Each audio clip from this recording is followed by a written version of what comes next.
Ma'am ಈಗ ಕೆಲವರಿಗೆ ತುಂಬಾ ಆಕ್ನೆ ಇರುತ್ತೆ, ಪಿಂಪಲ್ಸ್ ಇರುತ್ತೆ, ಏನ್ ಮಾಡಿದ್ರು ಆ ಮೊಡವೆಗಳು ಹೋಗೋದೇ ಇಲ್ಲ ಅಂತ ಆ ಹಠಮಾರಿ ಮೊಡವೆಗಳು ಹಂಗೆ ಇರುತ್ತೆ. ಸೊ ಇದಕ್ಕೇನಾದ್ರು ಟ್ರೀಟ್ಮೆಂಟ್ ಇದೆಯಾ? ಇದಕ್ಕೂ ಸನಾತನ ಧರ್ಮದಲ್ಲಿದೆ. ಅಂದ್ರೆ ವೇದ ವಿಜ್ಞಾನ ಸೌಂದರ್ಯ ಜ್ಞಾನದಲ್ಲಿ ತುಂಬಾ ಈಸಿ ಟ್ರೀಟ್ಮೆಂಟ್ ಇದೆ. ಮನೆಯಲ್ಲೇ ಓಕೆ. ಮಾಡ್ಕೊಳ್ಬೋದು. ಹ್ಮ್. ಸುಲಭವಾಗಿ ಮಾಡ್ಕೊಳ್ಳೋಂಥ ಟ್ರೀಟ್ಮೆಂಟ್. ಇದಕ್ಕೆ ನಾವು ಹೆಸರಿಟ್ಟಿರೋದು ಪಂಚಪತ್ರೆ ಟ್ರೀಟ್ಮೆಂಟ್ ಅಂತ. ಹೆಸರೇ ಹೇಳೋಂಗೆ 5 ಥರ ಪತ್ರೆಗಳನ್ನು ಯೂಸ್ ಮಾಡಿಕೊಂಡು ಮಾಡೋಂಥ ಟ್ರೀಟ್ಮೆಂಟ್. ಹುಡ್ಕೋದೇ ಬೇಡ. ಪತ್ರೆಗಳಿಗೆ ಪತ್ರಾರ್ಚನೆ ಅಂತ ಮಾಡ್ತಾರಲ್ಲ, ಆ ಪತ್ರೆಗಳನ್ನ ತಗೊಂಡ್ ಬಂದ್ರೂ ಇದರಲ್ಲಿ ಪಂಚಪತ್ರೆ ಟ್ರೀಟ್ಮೆಂಟ್ನ ಮಾಡ್ಕೊಳ್ಬೋದು. ಓಕೆ. ಅಷ್ಟೆಲ್ಲ ಹುಡ್ಕೋದಕ್ಕಾಗಲ್ಲ ಅಂದ್ರೆ ಮನೇಲೆ ಸಿಗುವಂಥ ಈಸಿ ಆಗಿರುವಂಥ 5 ಥರದ ಪತ್ರೆಗಳನ್ನ ಹೇಳ್ತೀನಿ. ಅಂದರೆ ಈಕ್ವಲ್ ಕ್ವಾಂಟಿಟಿಯಲ್ಲಿ ಹಾಕ್ಬಿಟ್ಟು ಚೆನ್ನಾಗಿ ವಾಶ್ ಮಾಡಿ ಗ್ರೈಂಡ್ ಮಾಡಿ ಫೇಸ್ ಪ್ಯಾಕ್ ಥರ ಅಪ್ಲೈ ಮಾಡಿಕೊಂಡ್ರೆ ಒಂದು ವಿತಿನ್ ಅ ವೀಕ್ ಅದನ್ನು ರೆಡ್ಯೂಸ್ ಮಾಡ್ತಾ ಬರ್ಬೋದು. ಸೊ ಇವಾಗ ಫಸ್ಟು ಪಂಚಪತ್ರೆಗಳು ಯಾವ್ಯಾವುದು ಅಂತ ತಿಳ್ಕೊಳ್ಳೋಣ. ತುಳಸಿ, ಪುದೀನ, ಬೇವು, ದೊಡ್ಡಪತ್ರೆ ಮತ್ತು ಕೊತ್ತಂಬರಿ ಸೊಪ್ಪು. ಓಕೆ. ಆಯಿತಾ? ಇದಿಷ್ಟು ಎಲ್ಲರಿಗೂ ಈಸಿಯಾಗಿ ಅವೈಲಬಲ್ ಇರುತ್ತೆ. ಎಲ್ಲದನ್ನು ಒಂದೊಂದು ಹಿಡಿಯಷ್ಟು ತೊಗೊಳ್ಬೇಕು. ತೊಗೊಂಡು ಚೆನ್ನಾಗಿ ವಾಶ್ ಮಾಡಿಬಿಟ್ಟು ಸ್ವಲ್ಪ ಅರಿಶಿಣದ ಜೊತೆ ಅದನ್ನು ಗ್ರೈಂಡ್ ಮಾಡಬೇಕು. ಸೊ ಅದನ್ನು ಹಾಕಿ ಚೆನ್ನಾಗಿ ಗ್ರೈಂಡ್ ಮಾಡಿ ಅದೊಂದು ಲಿಕ್ವಿಡಿ ಇದ್ರ ಥರ ಕನ್ಸಿಸ್ಟೆನ್ಸಿಲಿರುತ್ತೆ. ಅದರಲ್ಲಿ ಸ್ವಲ್ಪ ಹೊತ್ತು ಜೆಂಟಲ್ ಮಸಾಜ್ ಮಾಡಿಕೊಂಡು ಆ ಲಿಕ್ವಿಡ್ ಅಂದರೆ ಫ್ಲೋಯಿ ಮೆಟೀರಿಯಲಿಂದ ನಿಮಗೆ ಒಂದು ಪ್ಯಾಕ್ ಕನ್ಸಿಸ್ಟೆನ್ಸಿಗೆ ಬರಬೇಕು ಅಂದರೆ ಮುಲ್ತಾನಿ ಮಿಟ್ಟಿ ಅಥವಾ ಕಡಲೆ ಹಿಟ್ಟನ್ನು ಹಾಕ್ಕೊಂಡು ಮಿಕ್ಸ್ ಮಾಡ್ಕೊಳ್ಬೇಕು. ಅದರದ್ದು ಪ್ಯಾಕ್ನ ಅವರು ವೀಕ್ಲಿ ಟ್ವೈಸ್ ಥರ ಅಪ್ಲೈ ಮಾಡ್ಕೊಳ್ತಾ ಬರೋದ್ರಿಂದ ತುಂಬ ಫಾಸ್ಟಾಗಿ pimple and pimple marks reduce ಆಗೋದ್ರ ಜೊತೆಗೆ ಪೋರ್ಸ್ ಕೂಡ ರೆಡ್ಯೂಸ್ ಆಗ್ತಾ ಬರುತ್ತೆ. And it is a hit service ಅಂತ ಹೇಳ್ಬೋದು. ನಮ್ಮ ಪಾರ್ಲರಲ್ಲಿ ಮಾಡುವಂಥ ಒಂದು ಗ್ರೇಟೆಸ್ಟ್ ಸರ್ವಿಸ್. ಯಾಕಂದರೆ ಅದಕ್ಕೆ ತುಂಬ ಜನ ಮಾಡಿಸ್ಕೊಂಡು ವಿತಿನ್ 2-3 ಸಿಟ್ಟಿಂಗಲ್ಲೇ ಅದು ಪಿಂಪಲ್ ರೆಡ್ಯೂಸ್ ಆಗೋಗಿದೆ. ಸೊ ಅವ್ರಿಗೆ ಫಾಲೋ ಅಪ್ ಕೂಡ ಬೇಕಾಗಿರಲ್ಲ, ಅಷ್ಟು ಈಸಿಯಾಗಿ ಹೋಗುತ್ತೆ. ಅಂದ್ರೆ ಮತ್ತೆ ರಿಯಾಕರ್ ಆಗೋದಿಲ್ಲ. ಅದನ್ನ ಮಾಡುವಾಗಲೇ ನಾವು ಪಾರ್ಲರಲ್ಲಿ ಇದು ಟ್ರೀಟ್ಮೆಂಟ್ ಮಾಡುವಾಗಲೇ ಅವ್ರಿಗೆ ಕೌನ್ಸಿಲಿಂಗ್ ಮಾಡಿರ್ತೀವಿ. ಅಂದ್ರೆ it's not like a direct hit. ಅಂದ್ರೆ ನೀವು ಪಿಂಪಲ್ ಬಂದಿರ ಈ ಟ್ರೀಟ್ಮೆಂಟ್ ಮಾಡ್ಕೊಂಡ್ರೆ ಸರಿ ಹೋಗ್ಬಿಡುತ್ತೆ ಅಂತಲ್ಲ. ಪಿಂಪಲ್ ಯಾವ್ದ್ರಿಂದ ಬಂದಿದೆ ಅನ್ನೋದು ರೂಟ್ ಕಾಸ್ ಟ್ರೀಟ್ಮೆಂಟ್ನ ನಾವು ಫಸ್ಟ್ ಫೈಂಡ್ ಔಟ್ ಮಾಡ್ಕೊಳ್ಬೇಕು. ಮೇಜರ್ ಆಗಿ ಬರೋದು ಯಾವ್ದ್ರಿಂದ ಗೊತ್ತಾ? ತುಂಬಾ ಅಸಿಡಿಟಿ ಆದಾಗ, ಅಂದ್ರೆ ಹಾರ್ಮೋನಲ್ ಇಂಬ್ಯಾಲೆನ್ಸ್ ಆದಾಗ, ಇಲ್ಲಾಂದ್ರೆ ಫೋನ್ಸ್ ಜಾಸ್ತಿ ಯೂಸ್ ಮಾಡೋದ್ರಿಂದ ಒನ್ ಸೈಡ್ ಪಿಂಪಲ್ ಬರುತ್ತೆ. ಸೊ ಫೋನ್ ಯೂಸ್ ಮಾಡ್ತಿರ್ತಾರೆ, ಯಾವುದೋ ಒಂದು ಸರ್ಫೇಸ್ ಮೇಲೆ ಇಡ್ತಾರೆ, ಮತ್ತೆ ತೆಗೆದು ಫೋನ್ ಇಟ್ಕೊಳ್ತಾ ಇರ್ತಾರೆ. ಸೊ ಯಾವುದರಿಂದ ಬಂದಿದೆ ಅನ್ನೋದು root cause treatment is very important. ಎಲ್ಲದಕ್ಕಿಂತ ಇಂಪಾರ್ಟೆಂಟ್ ಲೈಫ್ ಸ್ಟೈಲ್. ಅಂದರೆ ಈಗ ಟೈಮ್ ಇರಲ್ಲ ಅನ್ನೋ ಕಾರಣಕ್ಕೋಸ್ಕರ, ಇಲ್ಲ ಎಜುಕೇಷನಲ್ಲಿ ಬ್ಯುಸಿ ಇರ್ತಾರೆ, ಓದೋದ್ರಲ್ಲಿ ಬ್ಯುಸಿ ಇರ್ತಾರೆ, ಅದಾದ್ಮೇಲೆ ಕರಿಯರ್ ಅಂತ ಅದಾದ್ಮೇಲೆ ಪ್ರಾಪರ್ಟಿ ಮಾಡ್ಬೇಕಂತ ಬ್ಯುಸಿ ಇರ್ತಾರೆ.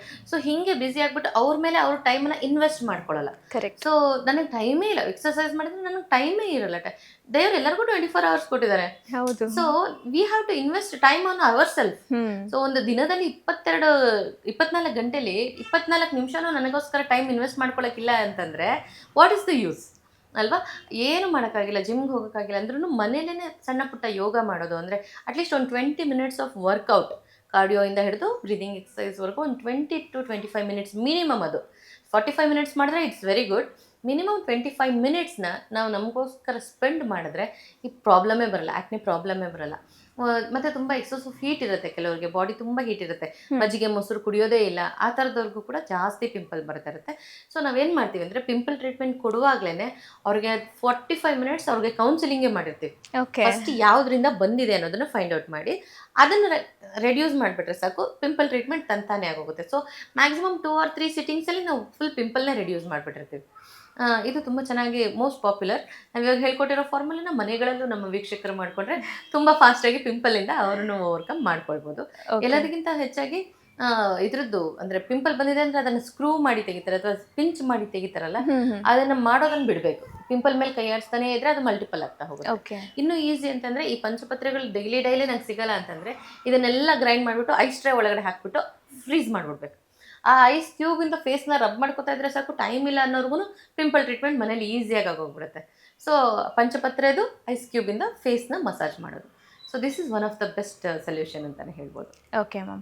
ಈಗ ಇತ್ತೀಚೆಗೆ ಈ ಸ್ಪಾಗಳಿಗೆ ಹೋಗೋರ ಸಂಖ್ಯೆ ತುಂಬ ಜಾಸ್ತಿ ಆಗಿದೆ. ಏನು ರಿಲ್ಯಾಕ್ಸೇಷನ್ ಬೇಕು ಅಂತನೋ ಅಥವಾ ಏನೋ ದುಡ್ಡು ಜಾಸ್ತಿ ಆಗಿದೆ ಅಂತನೋ ಸ್ಪಾಗೆಲ್ಲ ಹೋಗ್ತಾರೆ. ಸೊ ಆಯುರ್ವೇದದಲ್ಲಿ ಯಾವ ರೀತಿ ನೀವು ಟ್ರೀಟ್ಮೆಂಟ್ಸ್ ಕೊಡ್ತೀರಾ ಸ್ಪಾ ಬದಲು? ಆ್ಯಕ್ಚುಲಿ ಸ್ಪಾ ಇರೋದೇ ಆಯುರ್ವೇದದಲ್ಲಿ. ಓಕೆ. ಆಯ್ತಾ? ಅದನ್ನ ಮಾಡಿಫೈ ಮಾಡಿಬಿಟ್ಟಿದ್ದಾರೆ ಅಷ್ಟೇ. ಅದನ್ನ ವೈಭವೀಕರಿಸೋದು ಅಂತ ಹೇಳ್ತಾರಲ್ಲ, ಆ ಥರ ಮಾಡಿದ್ದಾರೆ. ಟಿಪಿಕಲ್ ಸ್ಪಾ ಅಂತ ಅಂದರೆ ಸರೋವರ ಅಂತ ಅರ್ಥ. ಓಕೆ. ಪಾರ್ಲರ್ ಇಂಡಸ್ಟ್ರಿಗೂ ಅಥವಾ ಬ್ಯೂಟಿ ಇಂಡಸ್ಟ್ರಿಗೂ ಸಂಬಂಧನೇ ಇಲ್ಲ. ಸ್ಪಾ ಮೀನ್ಸ್ ಸರೋವರ, ಅಂದ್ರೆ ಒಂದು ಜಾಗದಲ್ಲಿ ಸ್ವಚ್ಛಂದವಾಗಿ ನೀರು ಹರ್ಕೊಂಡು ಬರೋದಕ್ಕೆ ಸ್ಪಾ ಅಂತ ಹೇಳ್ತಾರೆ. ಸೊ ಇದನ್ನ ಹೆಂಗೆ ಈ ಇಂಡಸ್ಟ್ರಿಗೆ ಇಂಟ್ರೊಡ್ಯೂಸ್ ಮಾಡಿದ್ರು ಅಂತಂದ್ರೆ, ಮುಂಚೆ ಅಂದರೆ ಈ ಪಾರ್ಲರ್ಗಳದ್ದೆಲ್ಲ ಸ್ಟಾರ್ಟ್ ಆಗೋಕ್ಕಿಂತ ಮುಂಚೆ ರಾಜ ಮಹಾರಾಜರ ಕಾಲದಲ್ಲಿ ಹೇಗಿತ್ತು ಅಂದರೆ ಯಾವುದೋ ಬ್ಯೂಟಿ ಪಾರ್ಲರ್ಗಳಿರಲಿಲ್ಲ. ಸೊ ರಾಣಿಯರು ಇರ್ತಿದ್ರು, ಮಹಾರಾಣಿಯರು ಈ ಸಖಿಗಳನ್ನೆಲ್ಲ ಕರ್ಕೊಂಡು ಆಸ್ಥಾನ ಪಂಡಿತರ ಜೊತೆಗೆ ಸರೋವರದ ಹತ್ರ ಹೋಗ್ತಿದ್ರು. ಅವ್ರಿಗೆ ಅಲ್ಲಿ ಆಸ್ಥಾನ ಪಂಡಿತರು ಏನ್ ಮಾಡ್ತಿದ್ರು, ಅವ್ರ ಬಾಡಿಗೆ ಸೂಟ್ ಆಗುವಂತ ಗಿಡಮೂಲಿಕೆಗಳನ್ನೆಲ್ಲ ತೆಗೆದು ಗ್ರೈಂಡ್ ಮಾಡಿ ಅಲ್ಲೇ ಅಪ್ಲೈ ಮಾಡ್ತಿದ್ರು, ಏನಾದ್ರು ಸ್ಕಿನ್ ಅಲರ್ಜೀಸ್ ಇದ್ರೆ. ಇಲ್ಲ ಅಂದ್ರೆ ಆ ಸರೋವರ ಅಂತ ಹೇಳ್ತೀವಲ್ಲ, ಅದರಿಂದ ಬಂದಿರೋ ಮಣ್ಣು ಅಂದ್ರೆ ಫುಲ್ಲರ್ಸ್ ಅಥವಾ ಚೌಳು ಮಣ್ಣು, ಮುಲ್ತಾನಿ ಮಿಟ್ಟಿ ಅಂತ ಏನ್ ಹೇಳ್ತೀವಿ, ಅದನ್ನ ಎಂಟೈರ್ ಬಾಡಿಗೆ ಅಪ್ಲೈ ಮಾಡ್ಕೊಳ್ತಾ ಇದ್ರು. ಇನ್ಫ್ಯಾಕ್ಟ್ ಬ್ರೆಸ್ಟ್ ಎನ್ಹಾನ್ಸಿಂಗ್ ಟ್ರೀಟ್ಮೆಂಟ್ ಕೂಡ ಅದ್ರಲ್ಲೇ ಮಾಡ್ತಾ ಇದ್ರು ಅವರು. ಆಯ್ತಾ, ಅದನ್ನ ನೀಟಾಗಿ ಸಕೀರ ಅವ್ರಿಗೆ ಅದನ್ನೆಲ್ಲ ಅಪ್ಲೈ ಮಾಡಿ, ಸೇಮ್ ಈಗ ಪೃಥ್ವಿ, ಅಗ್ನಿ, ಜಲ, ಆಕಾಶ, ವಾಯು ತತ್ವ ಏನಿರುತ್ತೆ, ನೀವು ಒಂದು ಸರೋವರದ ಹತ್ರ ಹೋದ್ರೆ ನೀರ್ ಚೆನ್ನಾಗಿ ಹರಿತಾ ಇರುತ್ತೆ, ಹಾಗಾಗಿ ಜಲತತ್ವ ಬಂತು. ಅಲ್ಲಿ ಬಿಸಿಲು ಚೆನ್ನಾಗಿ ಅಂದ್ರೆ ತುಂಬಾ ಚೆನ್ನಾಗಿರುವಂತ ಸನ್ಲೈಟ್ ಸಿಗುತ್ತೆ. ಅದ್ರ ಜೊತೆಗೆ ಗಾಳಿ ಕೂಡ ತುಂಬಾ ಚೆನ್ನಾಗಿರುತ್ತೆ, ಅಲ್ಲಿ ತಣ್ಣನೆ ಗಾಳಿ ಓಡಾಡ್ತಾ ಇರುತ್ತೆ. ಜೊತೆಗೆ ಅಲ್ಲಿ ನಿತ್ಯ ಹರಿದ್ವರ್ಣ ಇರುತ್ತೆ, ಯಾವುದೇ ಒಂದು ಸರೋವರದ ಹತ್ರ ಚೆನ್ನಾಗಿ ನಿತ್ಯ ಹರಿದ್ವರ್ಣ. ಸೊ ಆಕ್ಸಿಜನ್ ಸಪ್ಲೈ ತುಂಬಾ ಚೆನ್ನಾಗಾಗುತ್ತೆ ಅಲ್ಲಿ. ಆಮೇಲೆ ಅರ್ತ್ ಅಂತ ಹೇಳ್ತೀವಿ, ಅಲ್ಲಿ ಸಿಗುವಂತ ಮಣ್ಣಿಂದ ಹಿಡಿದು ಪ್ರತಿಯೊಂದರಲ್ಲೂ ನಿಮಗೆ ಮಿನರಲ್ ಕಂಟೆಂಟ್ಸ್ ತುಂಬಾ ಜಾಸ್ತಿ ಇರುತ್ತೆ. ಹಾಗಾಗಿ ಪೃಥ್ವಿ, ಅಗ್ನಿ, ಜಲ, ಆಕಾಶ, ವಾಯು ತತ್ವ ಎಲ್ಲಿ ಇರ್ತಿತ್ತು ಅಂದ್ರೆ ಸ್ಪಾ ಹತ್ರ ಇರ್ತಿತ್ತು, ಅಂದ್ರೆ ಸರೋವರದ ಹತ್ರ ಇರ್ತಿತ್ತು. ಹಾಗಾಗಿ ರಾಜ ಮಹಾರಾಜರಿಂದ ಹಿಡಿದು ರಾಣಿಯರು ಹೋಗಿ ತಮ್ಮ ಬ್ಯೂಟಿ ಟ್ರೀಟ್ಮೆಂಟ್ನ ಅಲ್ಲಿ ಮಾಡ್ಕೊಳ್ಳೋರು. ಇವನ್ ಹೇರ್ಗೂ ಅಷ್ಟೇನೆ, ಅಲ್ಲಿರೋ ಗಿಡಮೂಲಿಕೆಗಳನ್ನೆಲ್ಲ ತೆಗೆದು ಆಸ್ಥಾನ ಪಂಡಿತರು ಗ್ರೈಂಡ್ ಮಾಡಿ ಕೊಡ್ತಿದ್ರು, ಸಖೀರವ್ರಿಗೆ ಅಪ್ಲೈ ಮಾಡಿ ಅದನ್ನ ಅಲ್ಲೇ ವಾಶ್ ಮಾಡ್ಕೊಂಡು ಬರ್ತಾ ಇದ್ರು. ಸೊ ಹಾಗಾಗಿ ಟಾಪ್ ಟು ಟೋ ಎಲ್ಲಿ ಅವರು ಬ್ಯೂಟಿ ಮೇಂಟೈನ್ ಮಾಡ್ತಿದ್ರು ಅಂದ್ರೆ ಸರೋವರಗಳ ಹತ್ರ ಮೇಂಟೈನ್ ಮಾಡ್ತಿದ್ರು. ಸೊ ಆ 5 ಎಲಿಮೆಂಟ್ಸ್ನ ನಾವು ತಗೊಂಡ್ಬಂದಿರ್ತೀವಿ, ನಮ್ಮ ಪಾರ್ಲರಲ್ಲೂ ಆ ಫೆಸಿಲಿಟಿ ಇರುತ್ತೆ ಅನ್ನೋದನ್ನ ಸಿಂಬಾಲಿಕ್ ಆಗಿ ಸ್ಪಾ ಅಂತ ಸ್ಟಾರ್ಟ್ ಆಯ್ತು ಹೊರತು, ಚಿಕ್ಕದಾಗಿದ್ರೆ ಪಾರ್ಲರ್, ದೊಡ್ಡದಾಗಿದ್ರೆ ಸ್ಪಾ ಅನ್ನೋದು ತುಂಬಾ ಜನಕ್ಕೆ ಮಿಸ್ಕನ್ಸೆಪ್ಷನ್ಸ್ ಇರುತ್ತೆ.